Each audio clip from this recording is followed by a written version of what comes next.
ফেব্রুয়ারিতে সংসদ নির্বাচন ও গণভোটের মাধ্যমে দেশের ভবিষ্যৎ নির্ধারণ হবে বললেন প্রধান উপদেষ্টা। চাকরির পেছনে না ছুটে তরুণদের উদ্যোক্তা হওয়ার আহ্বান। ফ্যাসিবাদের দোসরদের ভোটে অংশগ্রহণ বন্ধে নির্বাচন কমিশন অভিমুখে জুলাই ঐক্যের মিছিলে পুলিশের বাধা। ইসিতে চতুর্থ দিনের মতো প্রার্থীদের আপিল শুনানি চলছে।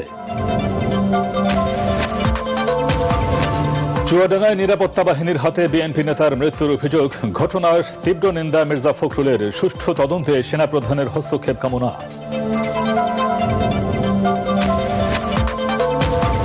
এলপি গ্যাসের সংকট সমাধানে কাজ করছে সরকার, সচিবালয় অর্থ উপদেষ্টা। ভেনেজুয়েলা ইরানে অস্থিরতায় জ্বালানি তেলের চ্যালেঞ্জ মোকাবেলায় দীর্ঘমেয়াদী পরিকল্পনা।